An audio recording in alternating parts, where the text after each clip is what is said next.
शबीर ने जेलों में थाना रोहतास की हदूद में एक ऐसे नौजवान को देखा है जिसने इंजीनियरिंग में डिप्लोमा किया था और नौकरी के लिए हाथ पांव मार रहा था। एक दिन शब्बीर ने देखा कि लोहे और स्टील की एक दुकान में कारीगर काम कर रहे थे और दुकान का मालिक कामरान भी अपने काम काज में मसरूफ था। ये वाला माल कब आया? अच्छा, जितना स्क्रैप पड़ा हुआ है ना, ये सारा उठा के एक तरफ कराओ। भट्टी साहब आएंगे तो ये सारा स्क्रैप उनको देना है, ठीक है? हाँ, तुम लोग भी ये कर लो। अच्छा, ये जालियां उठा के वहां रख दो सारी। हाँ, अभी सुजुकी आ रही है तो ये माल सारा लोड कराना है। इसी दौरान कामरान का छोटा भाई फैजान दुकान में दाखिल हुआ और खामोशी से एक तरफ बैठ गया। बड़े भाई की नजर पड़ी तो उसे ताज्जुब हुआ। सुजुकी आ जाए तो माल लोड करा देना तुम लोग सारा। हाँ चलो ठीक है। अरे भाई खैरियत? अस्सलाम वालेकुम। वालेकुम सलाम। ये तो आज इंटरव्यू के लिए जाना था। हाँ जाना तो था, हाँ मगर मैं नहीं गया। क्यों भाई, ऐसा क्या हो गया? भाई मुझसे नहीं होते ये काम, जहाँ जाओ 15-20 हजार रुपए की नौकरी। अरे भाई, शुरू में ये सब करना पड़ता है, एकदम कोई आसमान पे नहीं पहुंच जाता है। और ये बता, खाना खाया तूने? चल मैं खाना मंगाता हूँ। और ये बता, तूने सोचा क्या है? भाई मैं सोच रहा हूँ मैं बाहर चला जाऊँ। बाहर कहाँ और किस लिए? भाई वो इशफाक है ना, मेरा स्कूल का दोस्त, वो कनाडा शिफ्ट हो गया है और मुझे कह रहा है तू भी आ जा, वहाँ कुछ काम सेट करके देगा मुझे। चलिए तो बहुत अच्छी खबर है, मगर ये बता कि तू पढ़ने जा रहा है या नौकरी करने जा रहा है? भाई सोच रहा हूँ पढ़ाई भी कर लूँ और वहाँ जाके कोई काम भी देख लूंगा। मगर बेटा तू ये बता कि वहाँ तो फिर एडमिशन कराना पड़ेगा, वो कैसे होगा? भाई कोशिश कर रहा हूँ, इंग्लिश के पेपर भी देने हैं और मेरे पास तो पैसे भी नहीं है, तारीख सर पे आई हुई है। तू ये बता कि तुझे कितने पैसे चाहिए? भाई तकरीबन 1 लाख लगेंगे, एक कागज भी तैयार करने और वो एजेंट को भी देने पड़ेंगे। अच्छा। सलीम भाई। ये सर। भाई तुम लोगों ने खाना खाया क्या? साथ में खाना किसी ने भी नहीं खाया है। अच्छा चलो, भाई आया हुआ है, अपने लिए भी खाना ले आओ और भाई के लिए चिकन कढ़ाई बनवा लेना। चलो सर, खाने के साथ साथ चाय भी ले आऊं? हाँ चाय भी ले आओ, उसको बोलो चाय बाद में लिया, पहले खाना लिया। ठीक है सर। अच्छा भाई आप बेफिक्र हो जाएं, अभी जाने में 1-1.5 साल लगेगा और जब तक कोई काम वाम ढूंढ लूंगा मैं और दे दूंगा आपके पैसे। यार पैसे तो तुझे मिल जाएंगे, मगर मुझे उम्मीद नजर नहीं आ रही कि तू लगकर वहाँ पे काम कर सके। भाई आपको तो अब्बा ने ये दुकान बना के दे दी, हमारे लिए क्या किए? सब कुछ खुद ही करना पड़ता है। भाई तुम्हें किसने मना किया यहाँ काम करने के लिए? काम करो, मगर तुम्हारे दिमाग में तो कनाडा और अमेरिका बसा हुआ है, तो मैं क्या कर सकता हूँ? भाई आपको तो मेरी हर बात पे एतराज है, पता नहीं मैं अपनी मर्जी से जिंदगी जी सकूंगा कि नहीं। अच्छा बस, ये पैसे मिल जाएंगे, जा और आजमा ले अपनी किस्मत। भाई खाना रहने दें आप, मैं घर जाके खा लूंगा, बस आप ना पैसों का बंदोबस्त कर दें। अच्छा ठीक है, मिल जाएंगे। अब ये बता कि तुझे अभी चाहिए या कल चाहिए? भाई जो काम आज हो जाए अभी दे दें, मैं आज ही फीस जमा करा दूंगा। अच्छा ठीक है, अभी टाइम क्या हुआ है? बैंक तो खुला होगा ना? हाँ भाई बैंक खुला होगा। चल ठीक है, मैं तुझे चेक बना के देता हूँ, ये तू कैश करा लिया। थैंक यू भाई। फैजान के 4 भाई और थे। सबसे बड़ा कामरान जो स्टील की दुकान चलाता था और बाकी भाई भी कामकाज करते थे। वालिद का काफी वक्त पहले इंतकाल हो गया था और बड़ा भाई कामरान ही घर का सरबराह था जो छोटे बहन भाइयों पर नजर रखता था और फैजान को ऊट पटांग प्लानिंग पर डांटा भी करता था, जिसकी वजह से फैजान ने यह समझ लिया था कि बड़ा भाई इसे उसकी मर्जी से जीने नहीं देगा। शब्बीर ने देखा कि फैजान एक दोस्त के साथ कंप्यूटर पर था। दोस्त कंप्यूटर पर कुछ सर्च कर रहा था। ये देख रहा है, एक नई पॉलिसी आई कैनेडियन इमिग्रेशन की। अबे छोड़ यार, बंद कर इसको। मेरा ना इन सब चीजों से दिल भर गया। भाईजान उधर अब्बा की कमाई पे ऐश कर रहे हैं और मैं यहाँ फार घूम रहा हूँ। अबे तू इंसान ही क्या है? तो भाई मेहनत करनी पड़ती है, पापड़ बेलने पड़ते हैं, तब जाके कोई कामयाबी हासिल होती है, वैसे सब कुछ नहीं मिल जाता। चल छोड़, ये जो तू अंग्रेजी का इम्तिहान दे रहा था उसका क्या बना? कहाँ से दूं इम्तिहान? पैसे कहाँ हैं मेरे पास? क्यों? जो तूने भाई से 1 लाख रुपए लिए थे वो कहाँ गए? अरे यार पता ही नहीं चला कब कहाँ कैसे खर्च हो गए मुझसे। और अगर भाई ने मांग लिए? यार इसी बात की तो परेशानी है, भाईजान का वैसे भी आजकल दिमाग खराब हो रहा है, पता नहीं कब पैसे मांग ले वो। तो फिर क्या करेगा? अच्छा कर लूंगा कुछ ना कुछ। अच्छा बात सुन यार, मैं ना इस्लामाबाद जा रहा हूँ यार। इस्लामाबाद? अचानक क्यों भाई? यार वो एक लकड़ी के कारखाने में काम मिला है, उसी सिलसिले में जा रहा हूँ। आखिर आ गया ना तू अपनी औकात पर। चल खैर यार, अल्लाह पाक अच्छा करेगा, तेरी जिंदगी अच्छे से गुजार। ये बता, चाय पिएगा? नहीं यार, चाय का बिल्कुल मूड नहीं है। चल ठीक है, एक बात सुन, इस्लामाबाद जाकर ना तो फोन मुझे लाजमी करेगा। करूंगा तुझे फोन, तुझे कोई भूल सकता है? अच्छा अब मैं चलता हूँ, ठीक है? चल सही। फैजान खामोशी से इस्लामाबाद चला गया। बड़े भाई को पता चला तो उसने छोटे भाई को आड़े हाथों ले लिया। हाँ हेलो। जी भाई। अबे भाई ये बता, तू इतना लापरवाह और बेहिस कैसे हो गया, और ये क्या कर रहा तू इस्लामाबाद में? भाई काम कर रहा हूँ कारखाने में। और ये बता, वो कनाडा का क्या हुआ? भाई कुछ नहीं हुआ, और मुझे नहीं जाना वहाँ पे। और वो पैसे लाख रुपए? भाई वो पैसे वो तो मुझसे खर्च हो गए। क्या खर्च हो गए? कनाडा में नहीं जा रहा? अबे भाई मुझे वो पैसे चाहिए। समझा ना, मैंने किसी से लेके दिए थे, मैं कुछ नहीं सुनूंगा। भाई वो पैसे तो वापस नहीं कर सकता हूँ मैं।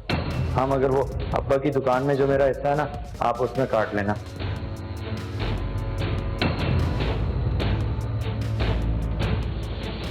इस कहानी की मजीद तफसीलात हम आपको दिखाएंगे, लेकिन एक ब्रेक के बाद। कहीं जाइएगा मत, क्योंकि कोई देखे ना देखे, शब्बीर तो देखेगा। अबे भाई ये बता, तू इतना लापरवाह और बेहिस कैसे हो गया, और ये क्या कर रहा तू इस्लामाबाद में? भाई काम कर रहा हूँ कारखाने में। और ये बता, वो कनाडा का क्या हुआ? भाई कुछ नहीं हुआ, और मुझे नहीं जाना वहाँ पे। और वो पैसे लाख रुपए? भाई वो पैसे वो तो मुझसे खर्च हो गए। क्या खर्च हो गए? कनाडा में नहीं जा रहा? अबे भाई मुझे वो पैसे चाहिए। समझा ना, मैंने किसी से लेके दिए थे, मैं कुछ नहीं सुनूंगा। भाई वो पैसे तो वापस नहीं कर सकता हूँ मैं। हाँ मगर वो अब्बा की दुकान में जो मेरा हिस्सा है ना, आप उसमें काट लेना। ओ बेगैरत, तेरा हिस्सा कहाँ से आ गया इसमें? और ये कारोबार, ये तो मैंने अपनी मेहनत से सेट किया है। भाई अब रहने भी दो। अच्छा मैं मसरूफ हूँ, बाद में फोन करता हूँ। और इधर सुन, पैसों का इंतजाम करके रख, और ये बात मैं तुझसे शराफत से कह रहा हूँ, समझा ना? और बंद कर ये फोन।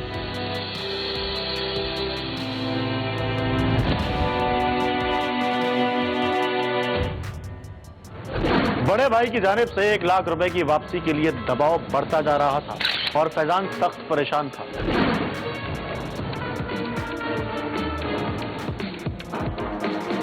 एक दिन शब्बीर ने देखा कि फैजान शदीद परेशान था। ऐसे में उसका एक दोस्त उसे रास्ते में मिल गया।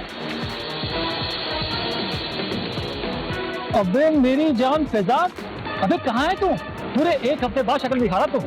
अच्छा हुआ यार तू मिल गया, मैं कुछ दिनों से बहुत परेशान था। क्या करूं यार, कामरान भाई जान का अजाब बने हुए मेरी। फिर हुआ क्या, बता तो सही। अरे वो कनाडा जाने के लिए कामरान भाई से 1 लाख रुपए लिए थे, और मुझसे खर्च हो गए। और वो परेशान करके रखा हुआ है, और तो और ऊपर से धमकियां भी दे रहे हैं। धमकियां दे रहा? अबे ये कैसा भाई है तेरा? यार कामरान भाई तो क्या, घर में सब मेरे खिलाफ हुए हैं, और सबसे ज्यादा तो कामरान भाई मेरी जान का अजाब बने हैं। अच्छा खैर, अल्लाह मालिक सब खैर होगा। और यार, मुझे तो लगता है मेरा कोई भाई नहीं है। भाई ऐसे होते हैं क्या? भाई से अच्छा तो दोस्त हैं, कम से कम हमदर्दी तो करते हैं। जब तक ये कामरान भाई जिंदा है ना, मुझे नहीं लगता मैं कुछ बन पाऊंगा। ये हैसियत होके रह गया हूं मैं। चल अच्छा मैं चलता हूँ, मैं तुझे फोन करूंगा, तू मुझे साफ साफ बताना तो करना क्या। बता तो चुका हूं, खून सफेद हो गया उनका। कसम से अब कामरान भाई से ना वो करीबी कुर्बत नहीं रही। मुझसे कोई अजनबी इंसान मेरा दुश्मन बन गया। तो परेशान मत हो, करते हैं कुछ, ठीक है? चलो। कुछ दिनों बाद पुलिस को एक लाश मिली जिसे करीब से गोली मारी गई थी। ये फैजान के बड़े भाई कामरान की लाश थी। पुलिस ने तफ्तीश की तो पता चला कि फैजान ने ही अपने दो दोस्तों के साथ मिलकर अपने दोनों भाइयों पर फायरिंग की थी, जिससे बड़ा भाई कामरान हलाक हो गया था और दूसरा शदीद जख्मी था। पुलिस ने इस वाक़े के बारे में जो कुछ बताया था वो ये है। तो वक़ुआ के बाद भी हमने रास्ते में जितनी भी साइडों पे बैंक्स और पेट्रोल पंप जितने भी रास्ते में आते हैं हमने उनके CCTV कैमरे चेक किए, जिसमें वो गाड़ी चेज करती हुई और बाद वारदात फरार होती हुई हमने दिखाई दी। जो शोरूम था जहाँ पे गाड़ी रेंटल में दी जाती थी, वहाँ रिकॉर्ड चेक किया तो वहाँ से फैजान ने ये गाड़ी हासिल की थी, जो मकबूल का सका भाई था। उसको हमने वेरीफाई किया तो वो घर में मौजूद नहीं था। उसकी तलाश जारी की, उसके मोबाइल CDR ले और उसके जितने भी उसके साथ लिंक कर रहे थे लोग उनका CDR लिया तो 3 किरदार सामने आए, एक शाहजेब, एक शहरयार और फैजान। जो फैजान है वो बेसिकली है एक ख़ानदानी तौर पे एक तासब है और डिग्रेड उसकी मौक़िफ़ ये है कि बड़ा भाई इसको डिग्रेड करता था, इसको तालीम जारी रखने नहीं दी गई, इसको अखराजात इसकी प्रॉपर मर्जी के मुताबिक नहीं मिलते थे और हर मामले में उसको घर में वैल्यू नहीं थी। ये इसके ज़हन में खौफ पैदा हो गया कि ये बड़ा भाई जो है ये कुछ भी नहीं करने देता, हमारा मुस्तक़बिल इसने तारीख कर दिया है, मैं तालीम जारी नहीं कर रहा, मुझे अखराजात मेरी मर्जी के मुताबिक नहीं दिए जाते। इस वजह से तंग आकर इसने ये सोचा कि मैं दोनों भाइयों को टारगेट दोनों को करना चाहता था उसने, लेकिन किस्मत से वो जफर बच गया और कामरान से। ये है फैजान जो अपने दोस्तों के साथ पुलिस की हिरासत में दिखाई दे रहा है। DI मैकेनिकल किया हुआ मैंने, मैं उधर मशीन का काम करता हूँ इस्लामाबाद में। घरेलू रंजिश की वजह से, हसद की वजह से मुझे ये कदम उठाना पड़ा और ये मेरे साथ थे शाहजेब और इनके साथ प्लान करके तो इस काम को सर अंजाम दिया। सर इस्लामाबाद से गाड़ी ली थी और पिस्टल भी उधर से ही लिया था, लेकिन इस बात पे शर्मिंदगी का अभी एहसास हो रहा है कि बहुत बड़ा जुल्म किया मैंने। मुझे इस बात पे बहुत शर्मिंदगी है और मैं किसी का फेस भी करने का नहीं रहा।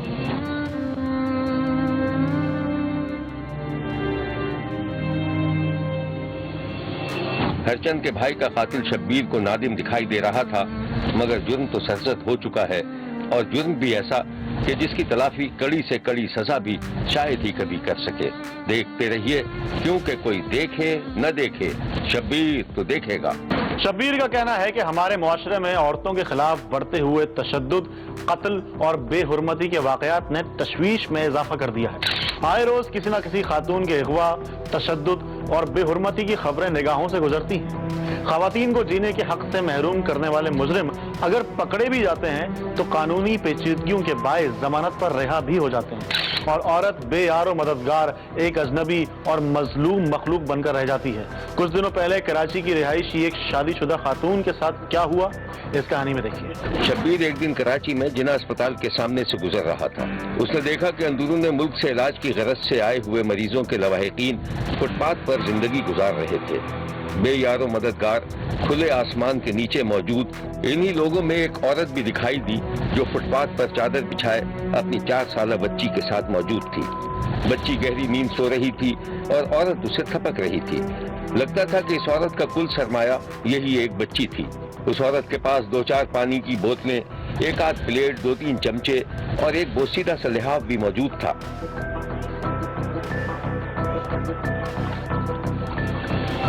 इस दौरान शब्बीर ने देखा कि एक अधेड़ उम्र शख्स फुटपाथ पर मौजूद खानदानों में खाने की थैलियां तकसीम कर रहा था। दुआ में याद रखिए।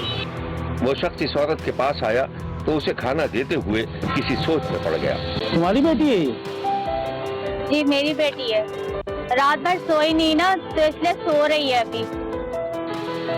ये लो, ये खाना रखो इसके लिए। बात सुनो, किसी मरीज के साथ आई हो क्या? नहीं नहीं, मैं तो रहती ही यहीं पे हूँ। घर बार नहीं है तुम्हारा? और कब से रह रही हो यहाँ पर? काफी दिन हो गए यहाँ पे रहते हुए। तो गुजारा कैसे होता है तुम्हारा? कोई काम वाम, कुछ शौहर, कोई रिश्तेदार?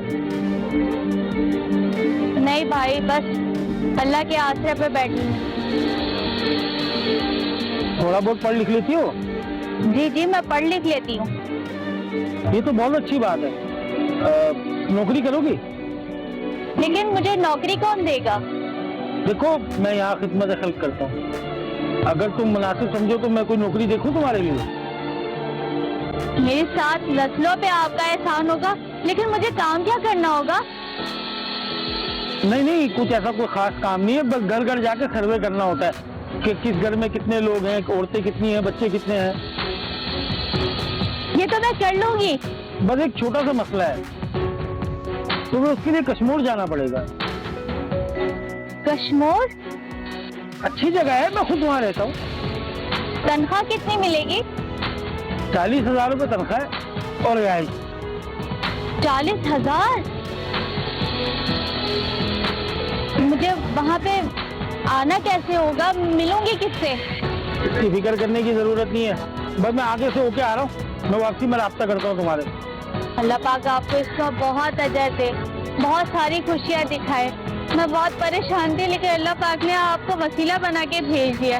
बहुत शुक्रिया मेरे भाई आपका। मैं आ रहा हूँ वापस। जी।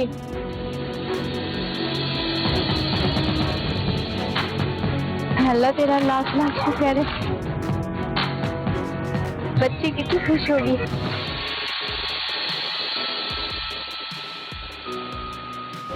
ये औरत कौन थी, कहां से आई थी? शब्बीर ने तहकीक की तो पता चला कि कराची की रिहायशी थी और बया कर रावलपिंडी चली गई थी। 4 बच्चियों की मां थी, लेकिन सिर्फ एक 4 साला बच्ची के साथ जिंदगी गुजार रही थी। गरीब माँ बाप की बेटी थी, इसलिए शादी के बाद ससुराल वालों ने उसे नफरत और हिकारत का निशाना बनाए रखा। यहाँ तक कि शौहर ने भी घर से निकाल दिया। शब्बीर ने अपने तौर पर इस औरत का नाम शाहीना रख लिया था। शब्बीर ने एक दिन देखा कि शाहीना का शौहर घर आया तो शाहीना घर में मौजूद नहीं थी। शाहीना के शौहर ने अपनी बहन से पूछा तो उसने लगाई बुझाई शुरू कर दी। शाहीना, शाहीना, कहाँ है शाहीना? अरे भाई, इसका तो रोज का चक्कर है। तुम काम पर निकलते हो और ये निकल जाती है, अल्लाह जाने कहाँ होगी। अच्छा, उल्टी सीधी बातें मत कर, जो बात है वो साफ साफ बता मुझे। मेरी मानो तो इससे अपना पीछा छुड़ाओ, ये तुम्हारे लायक नहीं है। खाना लाऊं क्या? रेंडे, वैसे दिमाग खराब हो गया, जा अब यहाँ से। इस औरत ने मेरा जीना मुहाल कर दिया है। बहन की लगाई बुझाई से शाहीना का शौहर आपे से बाहर हो गया और अपनी बीवी को ढूंढने के लिए घर से बाहर निकल गया।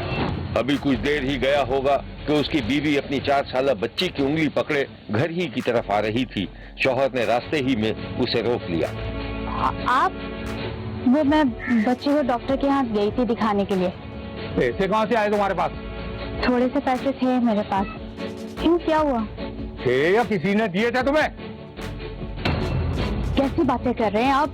घर में चले, घर में चल के बात करते हैं। मेरा तो दिल कर रहा है कि तुम्हें इसी चौक पर इतना मारूं कि जिंदगी भर याद रखो तुम। आवाज बंद करें अपनी। लोग तमाशा देखेंगे हमारा। घर में चले, घर में चल के बात करते हैं। चले? अरे चले तो सही। शाहीना जल्दी जल्दी घर पहुंची, लेकिन शौहर कहीं और चला गया। जैसे ही शाहीना घर में दाखिल हुई, उसकी नन का मुंह उसे देखकर फूल गया। अरे क्यों बेवकूफ बना रखा है मेरे भाई को? क्या? मैंने बेवकूफ बना रखा है तुम्हारे भाई को? क्या कह रही हो तुम? मुझे नहीं पता, मेरे ना मुंह मत लगो, और भाई आएंगे ना खुद पूछ लेंगे। उस रोज अच्छा दो। शाहीना ने गोद में सोई हुई बच्ची मुबैना तौर पर अपनी भाभी के हवाले कर दी और रात की इस तन्हाई में पैदल चलती हुई दिखाई दी। शौहर और ससुरालियों के जुल्म और तशद्दुद के बाद उसकी अपने सगे रिश्तेदारों ने भी शाहाना को अपने पास रखने से इनकार कर दिया था, जिसके बाद वो एक 4 साला बच्ची के साथ जिना अस्पताल के सामने फुटपाथ पर जिंदगी गुजार रही थी कि उसे कश्मीर की नौकरी की पेशकश हो गई। शब्बीर ने देखा कि वही खुदा तरस इंसान जो जिना अस्पताल के फुटपाथ पर लोगों में खाना तकसीम कर रहा था, कश्मीर में बस अड्डे पर शाहीना का इंतजार कर रहा था। कराची से आने वाली बस से मुसाफिर उतर रहे थे। थोड़ी देर में शाहीना भी नीचे उतर आई। उसकी 4 साला बच्ची भी उसके साथ थी। रफीक नामी इस शख्स ने शाहीना का इस्तकबाल किया।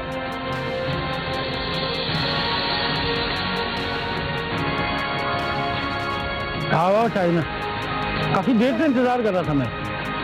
सफर में कोई तकलीफ तो नहीं हुई? नहीं, लंबा सफर था ना, तो मेरी बच्ची थक गई। अभी थकान दूर किए देते। हम यहाँ से चलते एक अच्छे से होटल पे इसको अच्छा सा खाना खिलाते हैं पहले, फिर उसके बाद घर चलते हैं। आओ। यानी कि मजीद तफसीलात हम आपको दिखाएंगे, लेकिन एक ब्रेक के बाद। कहीं जाइएगा मत, क्योंकि कोई देखे ना देखे, शब्बीर तो देखेगा। थोड़ी देर में शाहीना भी नीचे उतर आई। उसकी 4 साल बच्ची भी उसके साथ थी। रफीक नामी इस शख्स ने शाहीना का इस्तेमाल किया।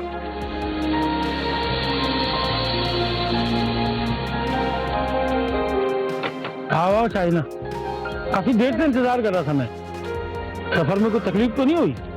नहीं, लंबा सफर था ना, तो मेरी बच्ची थक गई।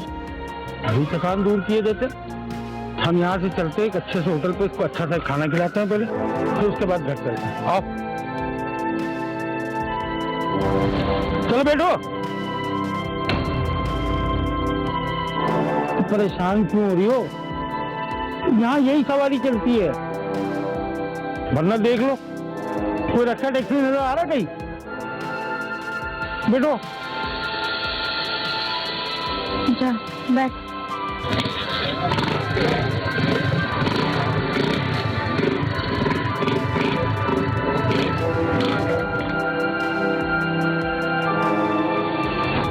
रफीक मोटरसाइकिल पर शाहीना और उसकी बच्ची को बिठाकर एक ढाबे पर ले गया। फिर शब्बीर ने उन्हें खाना खाते और वहां से उठते देखा।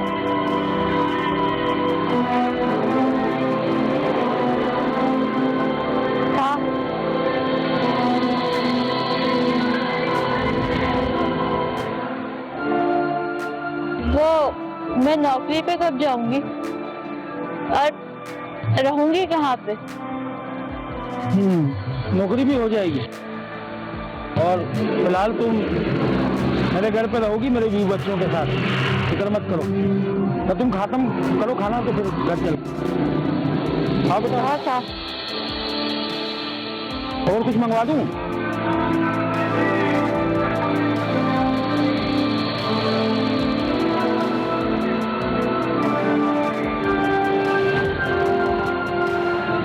शब्बीर ने देखा कि रफीक की मोटरसाइकिल झाड़ियों और कच्चे रास्ते से गुजर रही थी और फिर निस्बतन एक उजड़े और वीरान से मकान के सामने उसने मोटरसाइकिल रोक दी। दरवाजे पर ताला लगा हुआ था।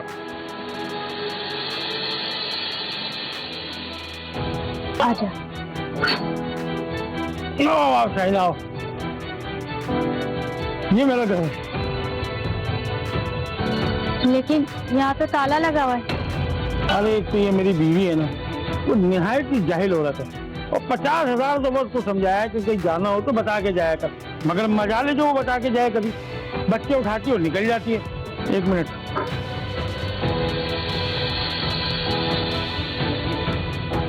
हाँ हेलो, वो कहाँ मर गई हो?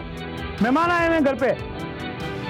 50,000 का तुम्हें तो कहा है मैंने कि बता के जाया करो कहीं भी जाओ तो।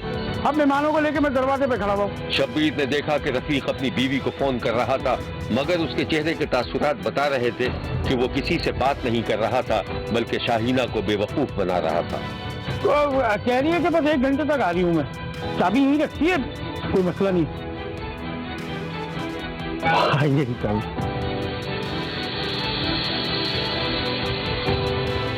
आ जाओ आ जाओ। रफीक ताला खोलकर शाहीना और उसकी बच्ची को घर के अंदर ले गया तो घर में सामान नाम की कोई चीज मौजूद नहीं थी। 1-2 पलंग, कुछ लिहाफ और मटके वगैरह रखे थे। रफीक ने बिजली का बटन ऑन किया तो लाइट ही नहीं थी। चलो लाइट भी नहीं, खैर तुम मोबाइल की लाइट जला के बैठ जाओ आराम से, ठीक है? मैं जब तक बच्ची के लिए कोई मिठाई वगैरह कुछ ले आओ। और बात सुनो, मेरी बीवी बच्चे आ जाए तो घबराना मत। अच्छा, मैंने उनको बता दिया तुम लोग आए हो, ठीक है? तुम लोग बैठो, मैं कुछ लेकर आता हूँ, ठीक है? तुम लोग बैठो। अच्छा।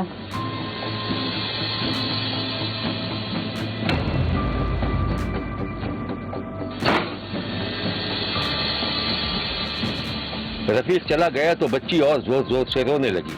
अम्मी, मुझे बहुत डर लग रहा है, प्लीज घर चलना है। बेटा घबराओ नहीं, चले जाएंगे हम घर। आओ अंदर, आओ अंदर चलते हैं। शाहीना को वैसे ही रफीक की नीयत पर शुबा हो गया था और जब वो काफी देर तक लौट कर नहीं आया तो शाहीना को यकीन हो गया कि उसके साथ धोखा हुआ है।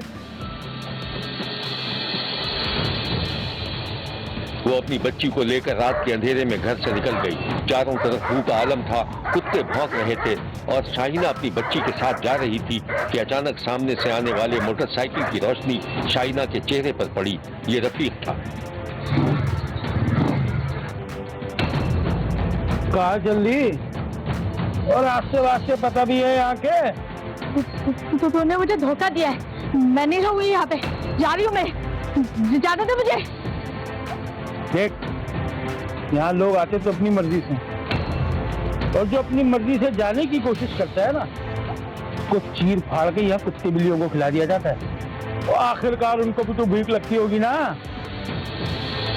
तेरी शराफत इसी में है। इसको चुप करा और बाइक पे बैठ, वरना गाड़ दूंगा यहीं पे। बैठ। चल चल बेटा।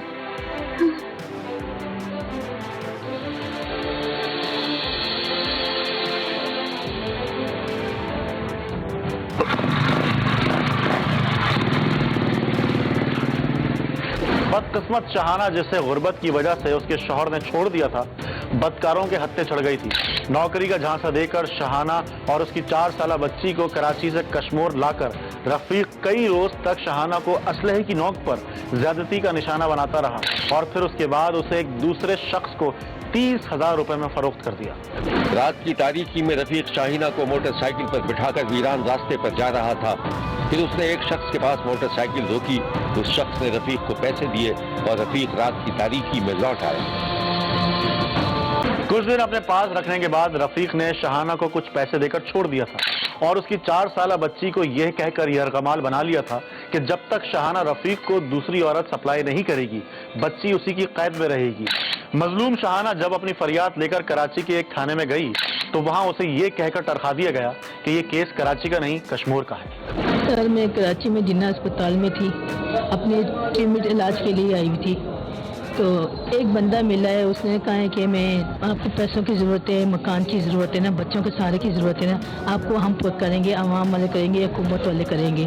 तो मैंने कहा सर काम क्या करेंगे? कहते आपको जॉब देंगे। मैं कहा जॉब क्या देंगे? कहते हैं अपना बैग चेक करेंगे, सिर्फ औरतों की तलाशी करेंगे, बैठे बैठाए आपको 40,000 देंगे, आप चले हमारे साथ, आपको सर बुलाते हैं। मेरे भी बड़े उस्ताद हैं, मैंने उनसे बात की तो आपको बुला रहे हैं, चलो। तो मेरे साथ बच्ची भी थी छोटी। मैंने कहा अच्छा। मैं रात को ही उसी टाइम चली गई हूँ, मुझे मैं गाड़ी में बैठी हूँ, गाड़ी में कश्मीर उतरी हूँ। ये तो मुझे इलाके का पता ही नहीं, मैं कहाँ की हूँ और कहाँ आ गई, आगे पीछे देखी थी। उन्होंने मुझे गाड़ी में बिठाया, फिर मुझे नाश्ता करवाया, नाश्ता करके होटल में तो मुझे पार्क में ले गए, सिटी पार्क में ले गए। फिर वहाँ मैं बैठी हूँ तो अपने भाई को फ़ोन किया, स्कूटर में लेकर आए, मुझे मोटरसाइकिल में यहाँ से ले गए जंगल वीरानगी सुनसान जगह में। मैं कह रही हूँ मैं यहाँ कहाँ आ गई हूँ? मुझे कहते हैं तुम चुपचाप चलो आराम से, सर बुला रहे हैं, मैं आपका इंतज़ार करें, वेट करें, आप वहाँ जाएँ। सर मैं फिर इसी तरह चुपचाप मैं जा रही हूँ, मैं फिर शोर मचाने लगी। कहते हैं तुम चीखोगी चिल्लाओगी, कोई करने वाला कोई सुनने वाला नहीं है। मेरी बच्ची से मेरे छीन लिए, अलहदा कर दिए। कहता है बच्ची को तेरी बेचूंगा, तुझे ही बेचूंगा। आगे मुझे बेच दिया है। एक रात बीवी की होते हुए, फैमिली की होते हुए उसने मेरे साथ ही किया। फिर उसने मुझे, वो उनके साथ जो पड़ोसी हैं वो शक्कर जा रहे थे, फिर मुझे उन्होंने कहा कि ये जा रहे हैं, तुम कराची चले जाना। फिर मुझे बस स्टॉप में कराची में छोड़ दिया। मैं कराची अकेली तन्हा आई हूँ, बच्ची मेरी छीनी गई है। उन्होंने धमकी दी है, ब्लैकमेल किया कि ना किसी लड़की को लेकर आओ। मैंने डीएसपी कराची वाले सदर से बात की है थाने से। उन्होंने डीएसपी ने कहा है कि ये मसला सीरियस है, बहुत सीरियस कंडीशन है, अगर ऐसी वैसी की तो बच्ची का जान का खतरा है। आप ऐसे करें, अब भी इसी टाइम कश्मीर में गाड़ी में बैठे तो आप वहाँ पहुँचे, वहाँ सदर थाने में, उनसे बात करें। लुटी पुटी मजलूम औरत अपनी फरियाद लेकर कश्मीर पुलिस के पास पहुंच गई और फिर न सिर्फ मुजरिमों को पकड़ लिया गया बल्कि बच्ची भी बरामद कर ली गई। मैं उसी टाइम गाड़ी में बैठी हूँ, मैं यहाँ तक आई हूँ। मैं यहाँ कश्मीर की थाने में पूछती तो मैंने इनसे बात की, इल्तिजा की, बहुत फरियाद की, बहुत रोई हूँ। इन्होंने मेरी बात सुनी है, वो पुलिस वालों ने मेरी मदद की है, इन्होंने मेरे को सहारा दिया है। तो फिर उसको बात की, उसने मोबाइल बंद रखा, पूरा हफ्ता बंद रखा। मेरी बच्ची के साथ करते रहते शूट। मेरी बच्ची चिखती रही, रोती रही, पुकारती रही। मेरी बच्ची ने बात की तो मेरे उसको धमकियाँ देता था, कहते हैं ना मम्मा आप जल्दी आ जाओ, मम्मा मेरे को बुखार चढ़ा हुआ है। मैं कहा बेटा मैं आती हूँ। कहती मम्मा बैठ रही हो ना? मैं कहा जी मैं बैठ रही हूँ। तो इससे बात करते थे, कहता है बच्ची तेरी बहुत तबीयत ख़राब है, बहुत बुखार चढ़ा हुआ है, तो आप जल्दी से आ जाओ और किसी लड़की को लेकर ना अकेली मत आना। इस बहादुर खानदान में कश्मीर पुलिस ने कार्रवाई की। बहैसियत हुकूमत के, बहसीत कौम के, बहसीत वालिद के मैं समझता हूँ मेरे पास वो अल्फाज नहीं है इन लोगों की जरूरत को, इन लोगों की बहादुरी को एक्सप्लेन करने के लिए। मैं तमाम कश्मीर पुलिस का भी शुक्रगुजार हूँ इस कौम की जानिब से, इस हुकूमत की जानिब से कि जिस तरीके से आप लोगों ने काम किया, मेरे पास अल्फाज नहीं आते। बात यह है कि इंसानी हमदर्दी के हकूक से, और वो मैं उसको घर में लाया, वो रो रही थी, तो मेरे बच्चों को जो बोला ना, जो मेहमान आए, जब मेहमान की हिफाजत नहीं करेंगे हमारी जान चली जाए, लेकिन इनको नहीं छोड़ेंगे। मुझे बीवी ने कहा, बेटी ने भी कहा कि आप इनकी मदद क्यों नहीं करते, ये रो रही है हमारे घर में, आप बैठे हैं। मैंने बोला मैं तो चैन से नहीं बैठा हूँ, चला मैं इसके टास्क में लगा हुआ हूँ। फिर मैंने लेडीज़ पुलिस का बोला, लेकिन लेडीज़ पुलिस हमारे ज़िले में है नहीं। लेडीज़ पुलिस होती तो मैं उसको इस्तेमाल करता, फिर नहीं है तो मैंने अपनी बच्ची और बीवी को इस्तेमाल किया। मैंने बोला कोई बात नहीं है, ज़िंदगी मौत अल्लाह के हाथ में है। बेरहम अगवाकार ने शाहीना के साथ जो किया सो किया, उसकी 4 साल बच्ची तक को नहीं छोड़ा। इस इंसानियत सोज वाक़े में मुलव्विस मुल्जिमान को कैसे पकड़ा गया, शाहीना का क्या बना, पुलिस ने क्या किरदार अदा किया, इसकी तफसीलात आप देख सकेंगे अगले हफ्ते इसी दिन। देखना न भूलिएगा, क्योंकि कोई देखे न देखे, शब्बीर तो देखेगा। शब्बीर का कहना है कि वो देख रहा है और मुसलसल देखता रहेगा। मुल्क भर से मजीद कहानियों और उनकी तफसीलात के साथ फिर मुलाकात होगी। देखना ना भूलिएगा, क्योंकि कोई देखे ना देखे, शब्बीर तो देखेगा। अगर आप अपने इर्द गिर्द होने वाले किसी गैर मामूली वाक़े से शब्बीर को आगाह करना चाहते हैं तो SMS करें SAB लिखकर स्पेस दें और अपना मैसेज अपने शहर और नाम के साथ 247 पर भेज दें। फैक्स करने के लिए हमारा नंबर है 021-3580-3820। खत लिखने के लिए हमारा पता है 5 expressway of Korangi road, Karachi. Express news, Shabbir तो देखेगा।